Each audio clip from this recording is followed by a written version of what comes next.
حضرت ابراہیم علیہ السلام کے ہاں اولاد نہیں تھی، خدا خدا کر کے ایک بیٹا ملا، نام اسماعیل رکھا۔ حضرت ہاجرہ کی گود میں بچہ کھیلتا ہے، حضرت ابراہیم اس کو گود میں لے کے پیار کرتے۔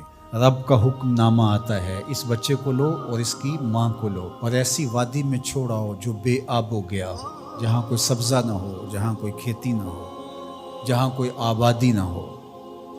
اللہ اکبر! نو مولود بچے کو اور اس کی ماں کو ایسی وادی میں چھوڑ آنا جہاں کوئی انسانی آبادی تو درکنار، کوئی پرندے بھی نہ رہتے ہوں، یہ کوئی تھوڑا امتحان ہے؟ ذرا تصور تو کیجئے، کلیجے کانپ جاتے ہیں۔ لیکن حضرت ابراہیم اس امتحان کے لیے بھی تیار ہوئے۔ تھوڑا سا سامان لیا، اپنی بیوی کو اور اپنے نو مولود بچے کو لے کر کے 3 نفوس پر مشتمل قافلے نے جا کے وہاں پڑاؤ کیا۔ کچھ وقت گزارا، پھر اللہ کی بارگاہ میں سحر کے وقت اٹھ کے دعا مانگی، ربنا انی اسکنت من ذریتی بواد غیر ذی زرع عند بیتک المحرم۔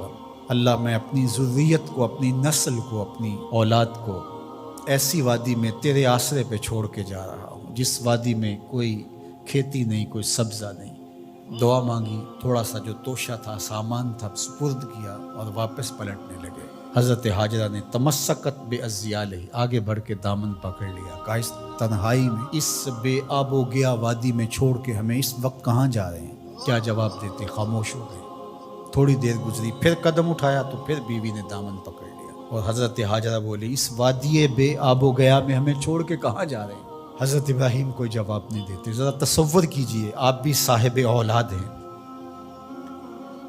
تو تیسری مرتبہ پھر جب قدم اٹھنے لگے تو تمسکت بعزیالہ، حضرت ہاجرہ نے دامن پکڑا اور پھر یہی سوال دہرایا، اس وادی غیر ذی زرع میں اپنے نو مولود بیٹے کو اور اپنی بیوی کو چھوڑ کے کہاں جا رہے ہیں؟ حضرت ابراہیم پھر بھی جواب نہیں دیتے۔ تھوڑی دیر کے بعد حضرت ہاجرہ خود ہی بولتی ہیں، کیا یہ اللہ کا حکم تو نہیں؟ قال نعم، کہا ہاں اسی کا حکم ہے۔ فوراً دامن چھوڑ دیا، کہا خیر سے جائیے، ہمارا رب ہمیں ضائع نہیں ہونے دے گا، اگر اس کا حکم ہے تو ہم اس حکم پر سر تسلیم خم کر دیں۔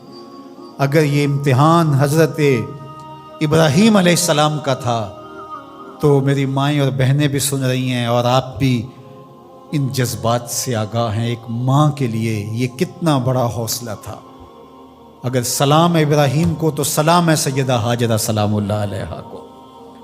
کہا خیر سے جائیے، ہمارا رب ہمیں ضائع نہیں ہونے دے گا۔ پھر جہاں دن بھی نہیں کٹتے تھے اس خاتون نے وہاں راتیں بھی کاٹی۔ توشہ ختم ہو گیا، پانی بھی ختم ہو گیا۔ پھر 2 دن کے بعد ماں کی چھاتیوں سے دودھ بھی خشک ہو گیا۔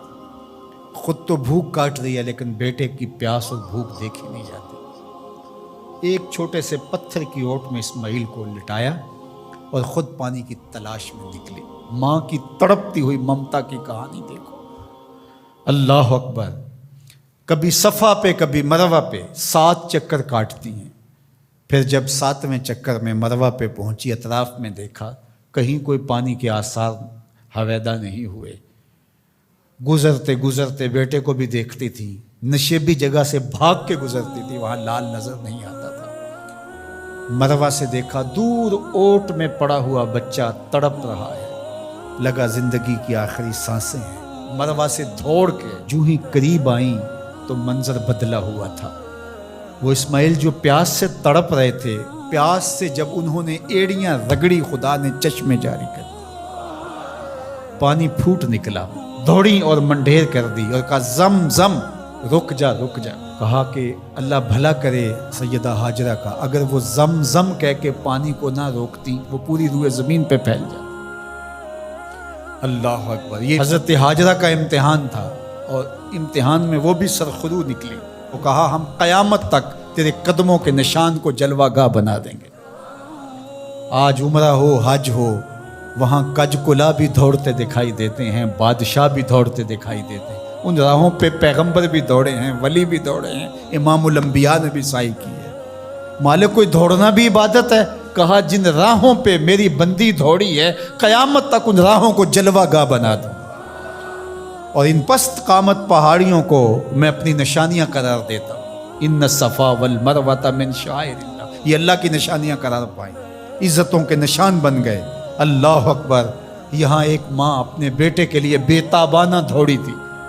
اچھا، راستے کے اندر نشیبی جگہ سے دوڑ کے اس لیے گزری تھی کہ وہاں بیٹے کا چہرہ نظر نہیں آتا، اور یہاں ماں بیٹا اکٹھے دوڑ رہے ہوتے ہیں، حکم ہے بیٹا دوڑ کے گزرے، اس لیے کہ اس ادا کو ادا کرنا ہے۔ وہ تو پانی کے لیے بار بار ادھر ادھر جا رہی تھی، حاجی کی بغل میں پانی کی